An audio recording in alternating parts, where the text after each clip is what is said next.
A Sunday in summer, heat shimmering off the pavement.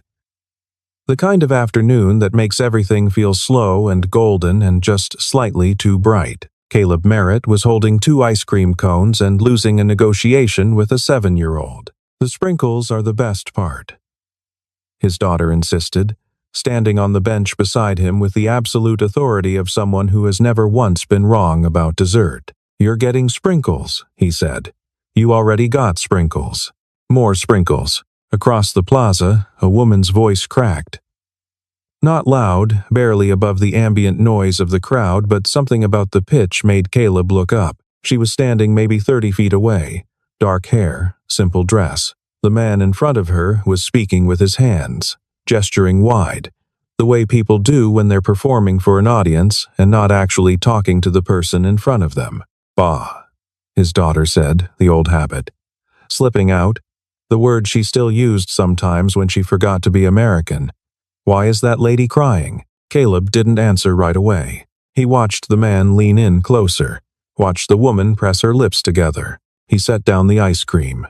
Stay here, he said. His name was Caleb Merritt. 34 years old.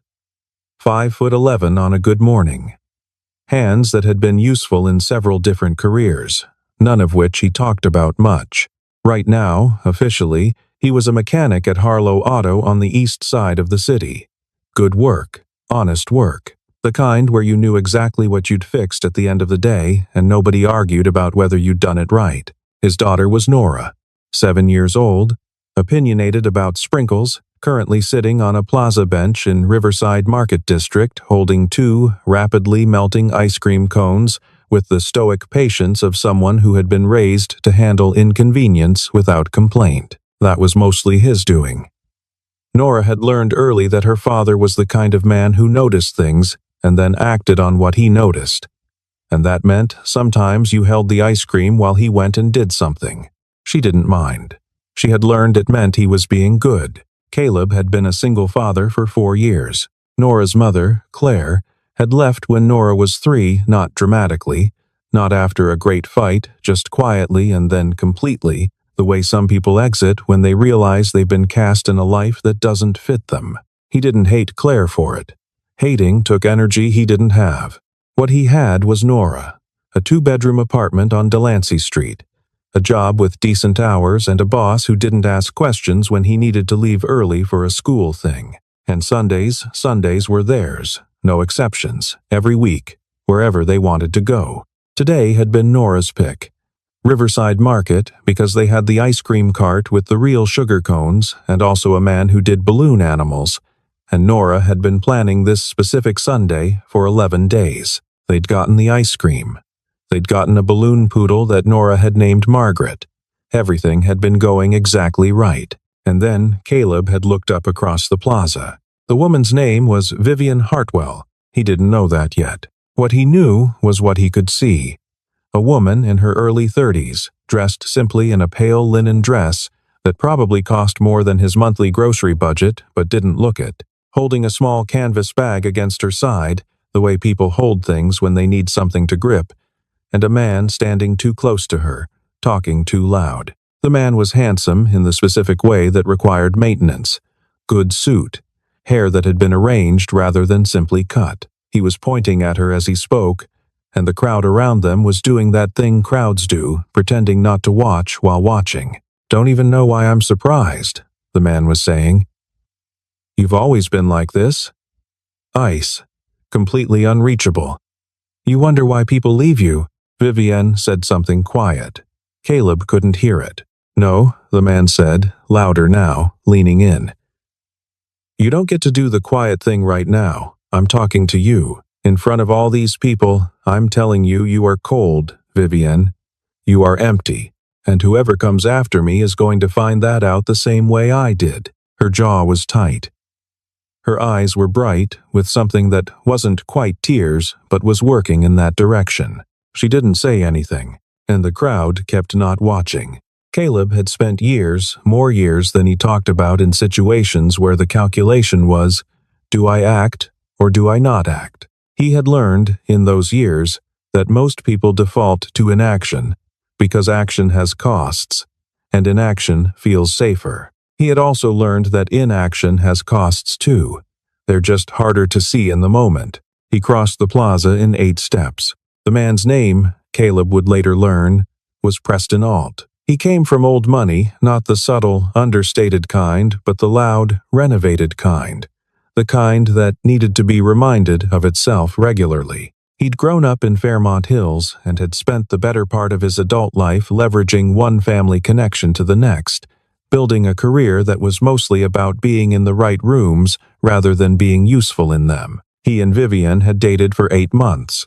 Or rather, Preston had dated Vivian, and Vivian had been in proximity to Preston while making the mistake of believing that proximity and intimacy were the same thing. She knew, standing there in the Riverside Market Plaza on that Sunday afternoon, that the mistake had not been Preston specifically. The mistake had been a pattern she'd been running for years. The belief that if she kept herself contained and professional and controlled enough, relationships would sort themselves out around her like water finding its level. Preston had found a different level. Specifically, a 26-year-old named Brooke, who worked in events at the Harrington Hotel, and who, according to Preston, laughed at his jokes without looking like she was calculating something at the same time. "You want to know what Brooke has that you don't," Preston was saying now, and Vivian could feel the specific humiliation of being discussed like an object. "Here is the model, here are its deficiencies, here is why we're moving to the upgrade." She had a response. Several, actually. She ran a company with 4,000 employees. She had testified before a Senate subcommittee on infrastructure finance. She could articulate Preston's fundamental psychological issues, his dependency on external validation, his weaponized charm. In language a first-year therapist would find impressive. She didn't say any of it, because she was standing in a public plaza and there were people watching, and she had spent her entire adult life keeping Vivian Hartwell, the private person, ruthlessly separate from Vivian Hartwell, the public figure, and this moment Preston dismantling her in front of strangers felt like a lock being forced. "Warmth," Preston said. "She has warmth. Something you—" "Sorry," a voice said. Preston stopped. Vivian looked up. The man who had appeared beside her was not what anyone would call immediately remarkable. He was tall, broad through the shoulders, wearing a gray t-shirt and dark jeans. His hair was a little too long on top. He had a face that suggested things had happened to it, not in a dramatic way, just in the way that faces accumulate weather over time. He was looking at her. "Sorry, I'm late," he said. And his voice was very calm. Later, much later, Vivian would try to reconstruct the logic of what happened in the next 30 seconds, and she would fail, because there was no logic. Logic doesn't cover a stranger crossing a crowded plaza to stand beside a woman he's never met and say, "Sorry, I'm late," with the total confidence of someone who has been expected. Preston stared at the man. "Who are you?" The man ignored him. He was looking at Vivian. "You okay?" he said, very quietly, just to her. She should have said, "I don't know you." She should have said, "This is a misunderstanding." She should have said any of the 100 true things that were true. Instead, she heard herself say, "I am now." She didn't know why. She would spend several days afterward trying to figure out why. The man's hand came up and very carefully tucked a strand of hair back from her face. The gesture was so unhurried and so deliberate that Preston stopped speaking entirely, which was not something Preston did. Then the man turned to Preston. "She doesn't need this," he said. "She doesn't need you. You should go." "Excuse me," Preston began. "You should go," the man said again, in exactly the same tone. And something about the exact sameness of it, no escalation, no performance, just a statement that functioned like a closed door, made Preston's next sentence die somewhere in his chest. The crowd had gone quiet. Not the guilty not watching from before. Actually quiet. Then the man turned back to Vivian, and she saw something in his face, not confidence exactly, more like decision, and then he leaned forward and kissed her. It was brief. It was not nothing. His hand was at her jaw, light, and his mouth was warm. And Vivian Hartwell, CEO of Hartwell Infrastructure Group, 4th on Business Quarterly's Most Powerful Women in Industry list, stood in a public plaza on a Sunday afternoon, and was kissed by a stranger she had never seen before in her life. When he pulled back, his eyes met hers for a half-second. There was a question in them, was that okay, and she found herself answering it by not stepping back. From somewhere behind him, a small voice said, "Bah, the ice cream is melting." The man closed his eyes briefly, turned around. A little girl was standing there with 2 ice cream cones, one in each hand, both listing badly to the left. She was looking at the scene with the calm, assessing gaze of a 7-year-old who has decided to withhold judgment until she has more data. "Nora," the man said, "I told you to stay on the bench." "I did stay on the bench," Nora said. "And then I walked over here. Those are different." Preston looked from the man to the child to Vivian. For the first time in the 8 months Vivian had known him, he appeared to have nothing to say. He left. They found a table at the edge of the market, under an umbrella, away from the main crowd. "Caleb," he introduced himself. Finally, feeling slightly absurd, used 3 napkins on the ice cream situation while Nora ate with the focused efficiency of someone reclaiming lost time. Vivian sat across from them. She hadn't meant to sit down. She had meant to thank the man and go. She had a car waiting 2 blocks away. She had a phone full of Sunday messages that had nothing to do with Sunday and everything to do with the week ahead. She sat down anyway. "I'm sorry about that," Caleb said. He made a brief gesture that seemed to indicate the kiss. "The whole thing I wasn't thinking." "You were thinking something," Vivian said. "My daughter asked why nobody was helping you." Vivian looked at Nora, who looked back at her with complete composure. "That's a good reason," Vivian said. "It's the only reason I have," he said. He was scrubbing at a spot of strawberry ice cream on his forearm. "Are you all right?" "He wasn't. He didn't. He was just talking," she said. "Preston is very good at talking." "Is he your—" "Was," she said, past tense. He nodded. He didn't push. She noticed that he didn't push. In her experience, most men found the negative space in a conversation and filled it aggressively with follow-up questions and offers of opinion. This man simply accepted the information and returned to the ice cream problem. "What do you do?" she asked, because she genuinely didn't know and found that she wanted to. "Mechanic," he said. "East Side. Harlow Auto." She nodded. "And before that?" He looked up at her. "A beat," Nora said, without looking up from her ice cream. "Ba used to be in the military," Caleb said. "Nora." "You did," Nora said reasonably. "That's not a secret." Vivian looked at him. He met her eyes once, then looked back at the table. There was something in his expression that was not embarrassment but was adjacent to it, the look of someone who has information they have decided to carry quietly. "I need to ask you something," Vivian said. "Okay. Preston he has business connections I need to manage carefully. He sits on the board of 2 companies that are relevant to a transaction I'm closing. If he thinks I've moved on, it changes his incentive structure." Caleb was quiet. He was watching her. "I know this is strange," she said. "I know you don't know me, but would you be willing to appear at one event? Just one. As someone I'm seeing?" Silence. Nora said, "She smells nice, Ba." Caleb looked at his daughter for a long moment. "I'm not an actor," he said to Vivian. "I'm not asking you to act," she said.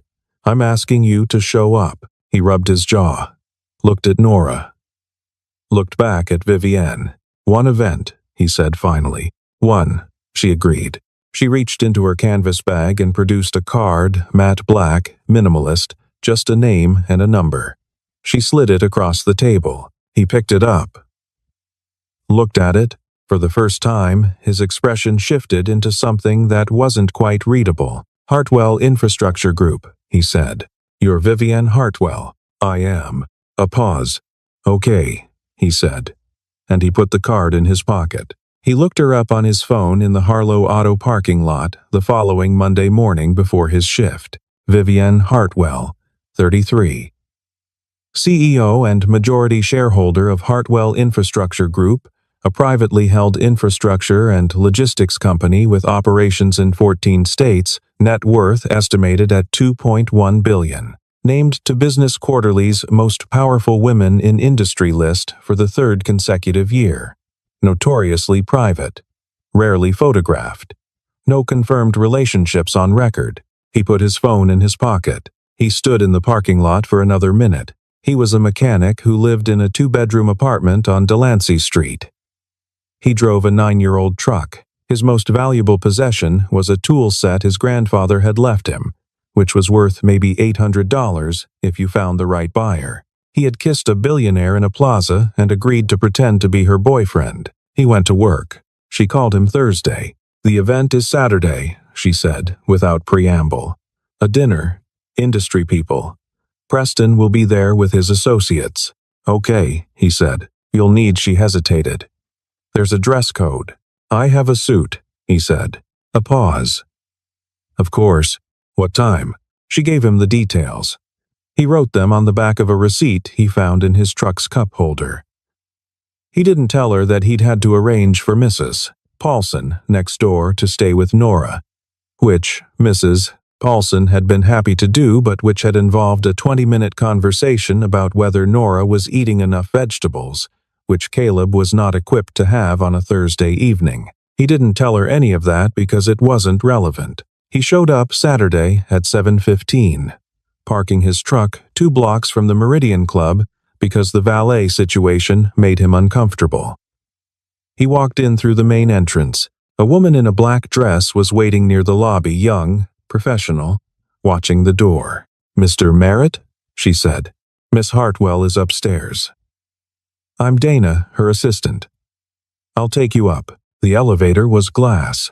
The club occupied the top 3 floors of a building in the financial district, and as they rose, Caleb could see the city spreading out below the river. The bridges, the grid of streets that he knew from the ground level, made unfamiliar from above. He found, to his mild surprise, that he wasn't nervous. He had been in more difficult rooms than this. The doors opened. And there was Vivienne. She was wearing dark blue. Her hair was up. She looked entirely different from the woman in the linen dress in the plaza, and entirely the same, and Caleb had the specific sensation of recognizing something he hadn't known he'd memorized. She looked at his suit. Something in her face relaxed. "You came," she said. "I said I would," he said. The dinner was 12 people around an oval table in a private room with a view of the city. Caleb counted. 4 men who introduced themselves by their companies before their names. 2 women who were either lawyers or investors, he couldn't determine which. A city council member, Preston Alt, at the far end of the table, with a woman beside him who laughed at everything he said. Caleb sat next to Vivienne. He did not talk much. This was not a social deficiency, it was a tactical choice. He listened. He ate well.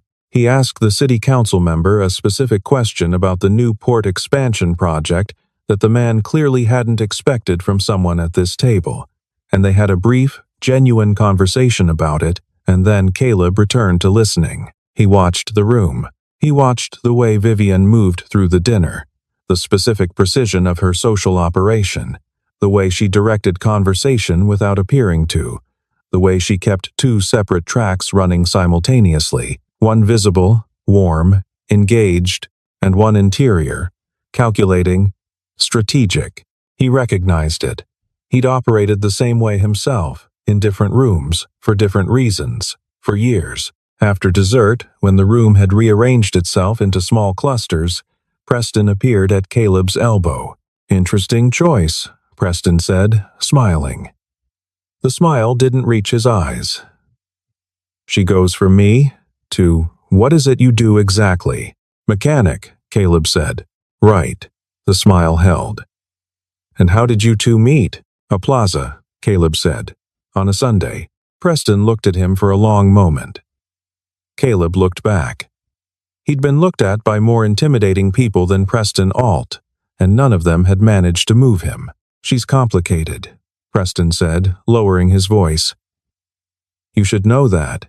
She'll hold you at arm's length forever and make it feel like it's your fault. Thanks for the advice, Caleb said. He turned away. On the ride down in the elevator afterward, Vivienne said, "You handled that well. Preston? All of it." Caleb shrugged. "I've been in rooms." She looked at him sideways. The elevator was glass again. The city below. "Where?" she said. He didn't answer right away. Then, the army. Then, some other things. It was a while ago. The other things? She said carefully. Were they? They were fine, he said. And then I had Nora. The elevator reached the lobby. The doors opened. The arrangement, she said. I told you one event. You did. I may need more than one event. He turned to look at her. She was looking at the lobby floor, which he had learned, over the course of one dinner, was something she did when she was saying something she hadn't entirely planned to say. I'll think about it, he said. Preston Alt was not, by nature, a man who accepted loss gracefully. He had spent his adult life in an environment where outcomes could be managed if you applied the right pressure to the right points. He had learned this from his father, who had learned it from his father, in the particular inheritance of men who had always been permitted to get what they wanted by virtue of wanting it loudly enough. Vivienne had gotten away. That was unacceptable on its own. Vivienne had replaced him with a mechanic. That was something else entirely. Preston hired a private research firm within a week. He wanted everything on Caleb Merritt.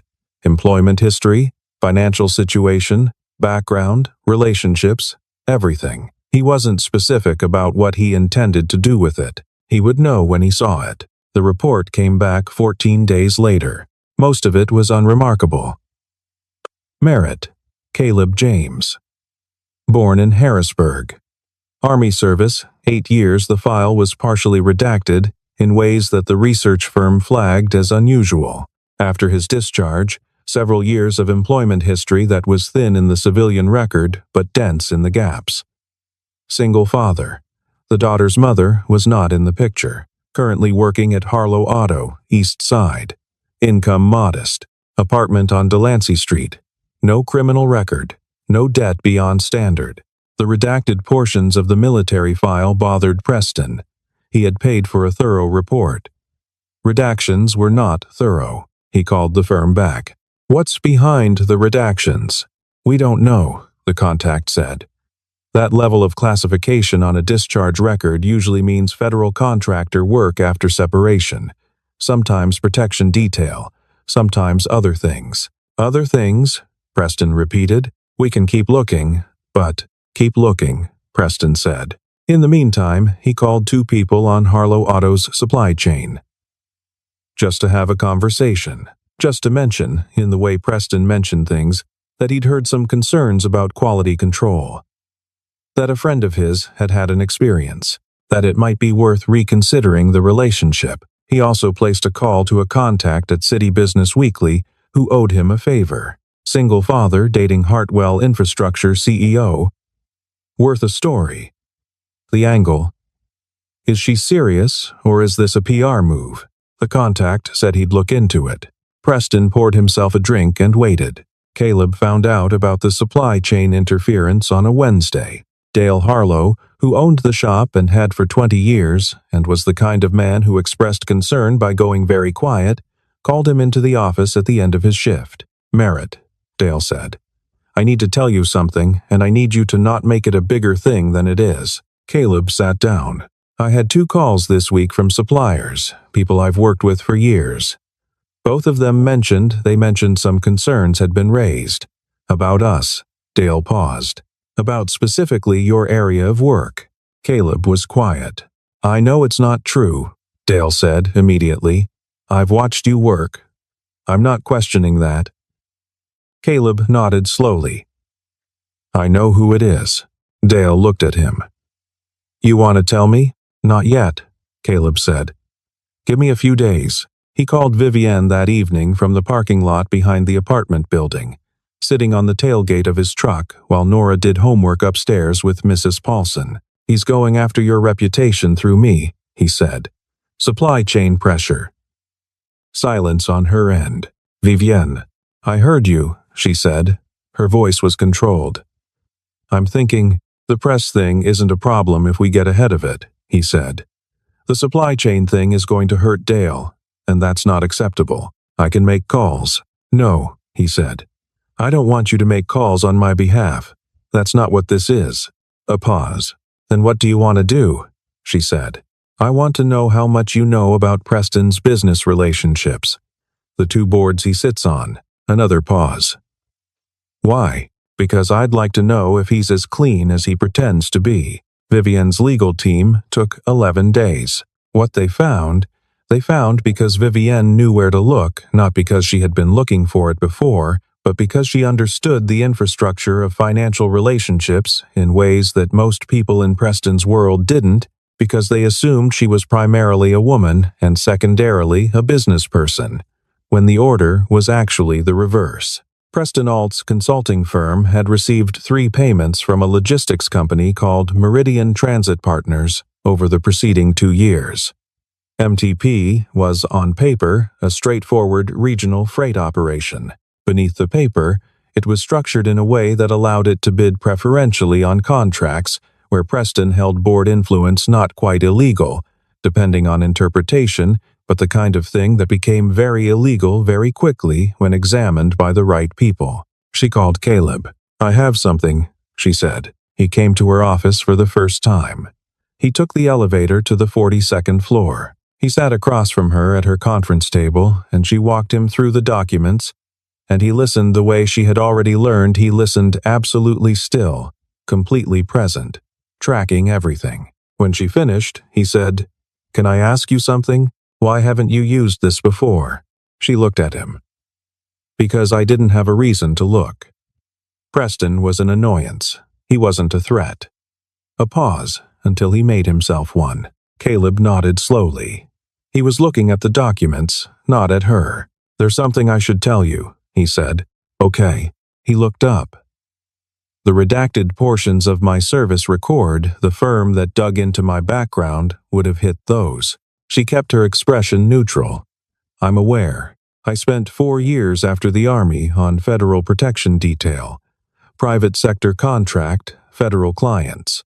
The work I did involved understanding how certain kinds of people operate, how they apply pressure, how they cover tracks. He paused. I know how to pull a thread. She was quiet. I'm telling you this, he said, because I want to be clear about what I'm offering. I'm not a mechanic who got lucky. I'm a mechanic because I chose to be, after I'd done other things, and I can help with Preston in ways that have nothing to do with being your boyfriend. Vivian looked at him for a long moment. Why are you offering? Because he's trying to hurt someone who employs Dale Harlow, he said. And Dale Harlow is a good man who doesn't deserve it. She almost smiled. Not because of me, also because of you, he said. Quietly, looking directly at her. But I didn't want to assume that was welcome. They met with Preston's business partner, a man named Gerald Foss, who sat on both relevant boards and who turned out, upon a phone call from Vivian's legal team, to have been unaware of the full structure of the MTP arrangement on a Thursday afternoon. Preston received a letter that Friday. He called Vivian immediately. He began. Goodbye, Preston, she said. She hung up. The day after, Caleb picked Nora up from school and they drove to Riverside Market, because Nora had decided she wanted to show him where she and Vivian had walked the last time Vivian had spent a Sunday with them, which had happened twice now and which Nora had catalogued with the thoroughness she applied to things she considered important. They walked the same path Nora had mapped in her head. She pointed out where Vivian had stopped to look at a print in one of the market stalls, where they had shared one of those large pretzels, where Vivian had told her, very seriously, that Margaret, the balloon poodle, was an excellent name for a balloon poodle. She remembered Margaret's name, Nora said. The second time she came, she asked how Margaret was doing. Caleb walked beside his daughter and listened. Bah, Nora said, after a moment. Are you going to mess this up? He looked down at her. She looked back at him with absolute seriousness. I might, he said, honestly. Don't, she said. And walked ahead. The board meeting, was on a Tuesday. It had been called by 3 senior board members who had concerns formally stated, carefully worded concerns about the reputational implications of the CEO's personal life. The City Business Weekly piece had run. It was not defamatory. It was not even particularly unkind. It was simply the specific cruelty of making a private thing public by asking whether it was authentic. Is Hartwell's relationship with mysterious single father a genuine romance, or a calculated image reset following the alt breakup? The headline was worse than the article. Headlines always were. Vivienne had read it once and put it down and had not read it again. She sat in the boardroom at the head of the table. 12 board members. Most of them she respected. A few she trusted. All of them were looking at her. The position, said Gerald Crane, who was 81 and had been on the board since before Vivienne's father had retired, is simply that clarity would be helpful. Given the timing, I understand the position, Vivienne said. If there's a personal relationship that has the potential to become complicated, the board would benefit from understanding the parameters. The parameters, she said carefully, of my personal life, of your decision-making, Crane said, not unkindly. She was quiet for a moment. She thought about what she could say, the arrangement, the original word she'd used. One event. A strategic decision made in the aftermath of a humiliating afternoon in a public plaza. She thought about what it had actually been, from the first moment, which she had known and refused to name for 3 months because naming it felt like losing control of something she needed to control. She thought about a man sitting across a table in a market, not pushing, not filling the space, just being present in a way that she had spent her entire adult life not trusting herself to want. She thought about Nora, asking Vivienne very seriously whether she liked the sugar cone or the waffle cone better, as if the answer would reveal something important. Gerald, she said, I'm going to tell you something, and I'd like you to hear it as a CEO and not as a board member for 30 seconds. Crane looked at her. All right. Caleb Merritt is not a strategic decision, she said. He's the first person I've met in 8 years who I didn't immediately want to manage. That's not a risk to this company. That's the first real thing that's happened to me since I built this company, and I'm not going to apologize for it. The room was quiet. As a board member, she continued, I will note that the MTP situation was resolved without any impact to company operations, and that the individual who created the reputational question you're referencing is currently facing a separate inquiry into his own conduct. I'll have Dana send you the details. She stood. If anyone would like to call a formal vote on my personal life, they're welcome to do that. I'll be in my office. She walked out.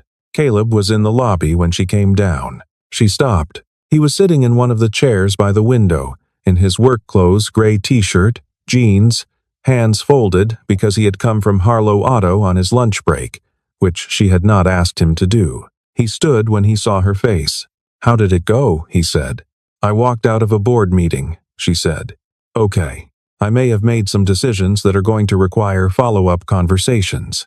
Okay, he said again, in the same tone. She looked at him. You drove here on your lunch break. Nora said not to mess it up, he said. I'm taking that seriously. Vivienne laughed. It was a real laugh, not the polished, social variety she deployed at dinners and industry panels, but the actual kind, the kind that surprised her by existing. The arrangement, she said. The arrangement, he agreed. I think we've gone past the arrangement. He looked at her steadily. I know. That's going to be complicated, he said. I know that too. She took a breath. Nora's going to want input. Nora is always going to want input, he said. That's who she is. I don't know how to do this, she said quietly. Not a confession, exactly. More an inventory. I'm very good at running things. I'm not good at, I know, he said. You keep saying that. Because I keep believing it, he said. It doesn't bother me. She looked at him for a moment. The lobby around them, the marble floor, the reception desk, the glass and steel of a building she had built from a company her father had left her at 29, and had spent 4 years almost losing, and another 4 years rebuilding into something undeniable. None of it felt like the most real thing in the room. "Come back tonight," she said. "For dinner. Bring Nora. She'll want input on the menu," he said. "I assumed," she said. "Tell her we're having pasta." The Hartwell Infrastructure Group annual stakeholder dinner was held the following month at the Whitmore Grand Hotel. Black tie.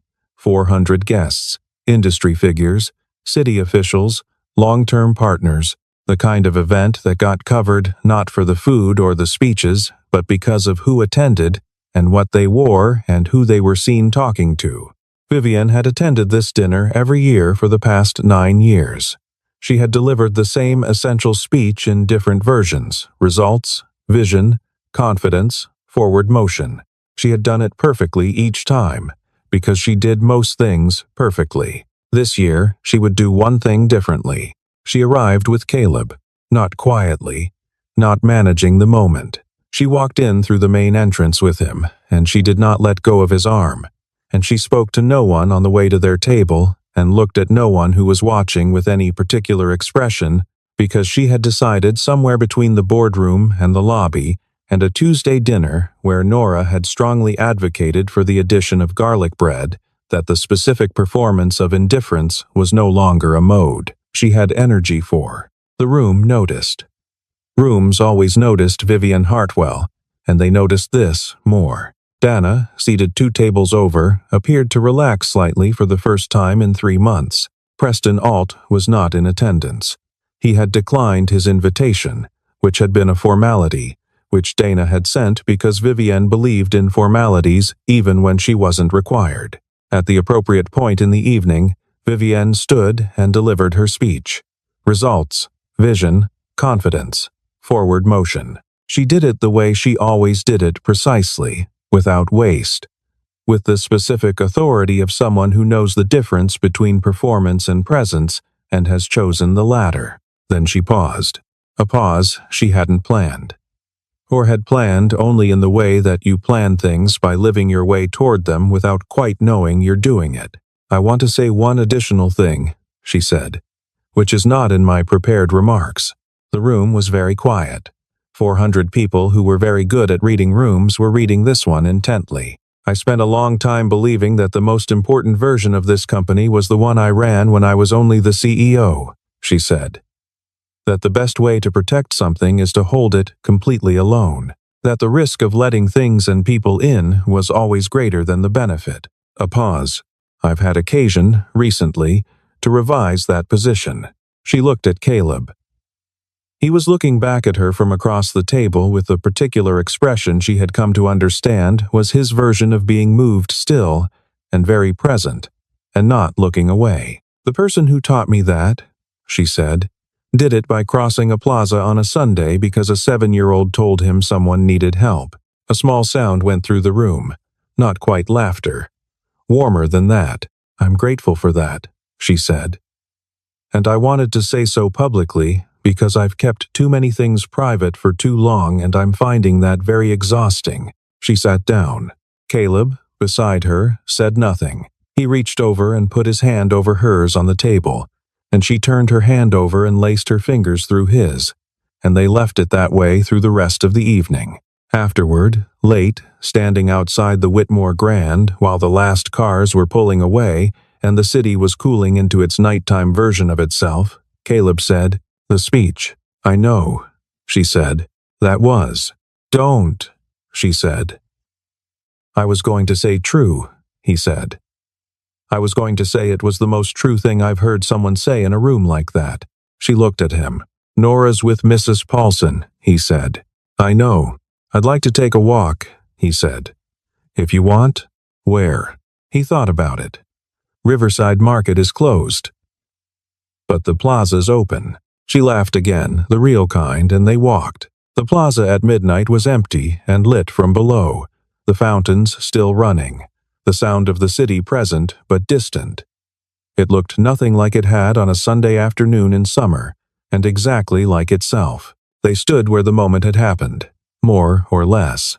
"Here," Caleb said. "Approximately," she agreed. "I was out of my mind," he said. I don't have an explanation. Nora had an explanation, she said. Nora always has an explanation. Vivian turned toward him.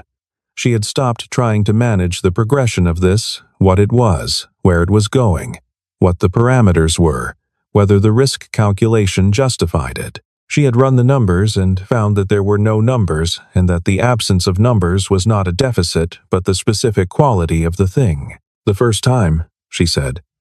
In the plaza. You asked me if I was okay. I did. Nobody does that, she said. In my world, everyone assumes I'm fine, because assuming I'm fine is more convenient for them, and I've let them assume it because correcting them takes energy I use for other things. He was listening. She had learned, by now, to trust that. You asked, she said. And that was, she stopped. That was everything. That was the whole thing, from the beginning. I just didn't have language for it. He reached up and tucked a strand of hair back from her face, the same gesture as before, in the plaza, the first time, unhurried in exactly the same way. I know, he said. You keep saying that. I keep meaning it.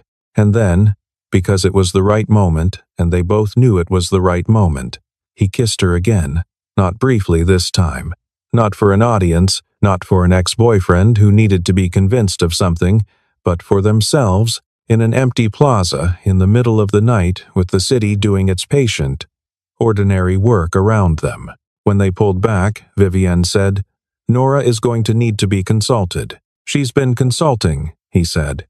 She has opinions. They're mostly favorable. Mostly? She wants to make sure you understand that Margaret, the balloon poodle, has seniority in the household. You defer to Margaret on matters of decor. Vivienne was quiet for a moment. That seems reasonable, she said. I thought you'd say that. They walked back out of the plaza and onto the street, where the city was late and warm and entirely indifferent to the specific fact that something had been settled, and the night continued in its ordinary way, holding everything lightly, the way nights do. 3 months later, Nora informed them both, with the gravity of a person issuing a formal ruling, that Margaret the balloon poodle had been retired with full honors following a structural failure of the left ear, and that her replacement, a balloon giraffe from the same market cart, would be named Gerald. Neither Caleb nor Vivienne asked why. Some things you simply accept.